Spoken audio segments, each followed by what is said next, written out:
नमस्कार, हमारे YouTube channel में आप सभी भक्तों का स्वागत है। आज हम दुर्गा सप्तशती का दशम अध्याय पढ़ेंगे। बोलो दुर्गे मात भवानी की जय। ऋषि बोले, अपने प्राण प्रिय भाई निशुंभ की मृत्यु देखकर, इस प्रकार सेना को भी मरता हुआ देखकर कुपित होकर शुंभ कहने लगा, अरे दुष्ट दुर्गे, तू बल के घमंड से गर्व मत कर। अरे अभिमानिनी, तू तो अन्य स्त्रियों के बल के सहारे लड़ रही है। देवी बोली, अरे दुष्ट, मैं अकेली हूँ, संसार भर में मेरे समान दूसरी है कौन। देख, ये तो मेरी विभूतियाँ हैं, मुझ में ही प्रवेश कर रही हैं। इतना कहते ही ब्राह्मणी आदि सभी शक्तियाँ उस देवी के शरीर में समा गईं। अकेली अंबिका देवी रह गई। बोली, मैं अपनी ऐश्वर्य शक्ति संपन्न अनेकों विभूतियों के रूपों में यहाँ पहले विद्यमान थी, अब सभी रूप समेट लिए हैं। मैं अब तो अकेली मैं युद्ध में खड़ी हूँ, तू भी स्थिर हो जा। ऋषि बोले, तब सभी देवता तथा असुरों के देखते देखते देवी और शुंभ इन दोनों में युद्ध छिड़ गया। तीखे बाणों की वर्षा तथा भयंकर अस्त्र शस्त्रों से उन दोनों का युद्ध सभी लोगों के लिए भयंकर प्रतीत होने लगा।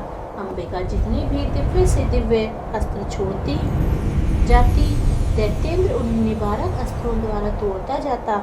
इसी प्रकार परमेश्वरी अंबिका भी खेल खेल में हुंकार आदि शब्दों द्वारा दैत्य से छोड़े गए दिव्य अस्त्रों को तोड़ती गई। तदंतर असुर ने सैकड़ों बाणों से देवी को आच्छादित कर दिया। तब देवी ने भी कुपित होकर बाणों द्वारा अनेक उनका धनुष काट डाला। धनुष के टूट जाने पर दैत्य ने हाथ में शक्ति उठा ली। धनुष तो पहले ही कट चुका था, तब तो भयानक मुखर लेकर अंबिका को मारने के लिए दैत्य उद्धत हो गया। आते ही उसके मुखर को भी तीखे तारों से काट दिया।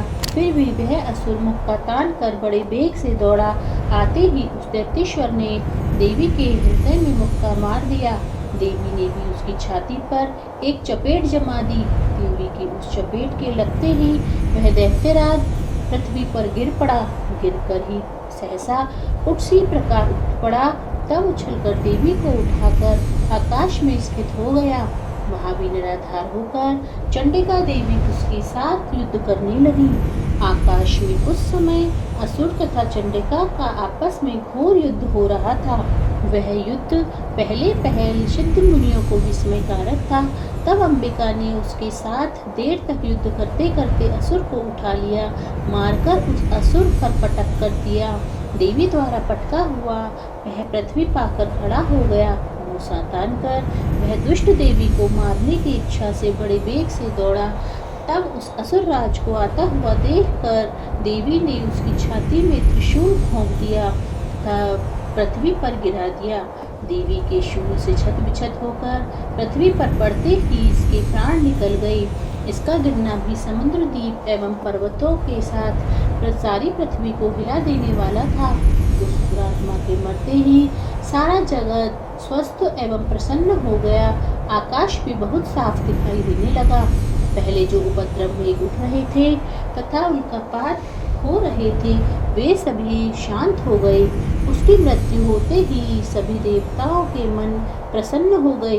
गंधर्व मनोहर गायन करने लगे, दूसरे गंधर्व बाजे बजाने लगे, अप्सरागण नाचने लगी, वायु पवित्र होकर चलने लगी, सूर्य साफ होकर चमकने लगा, शांत हुई अग्निशालाओं की अग्नियां जलने लगी, दिशाओं की भयंकर आवाज़ें शांत हो गईं।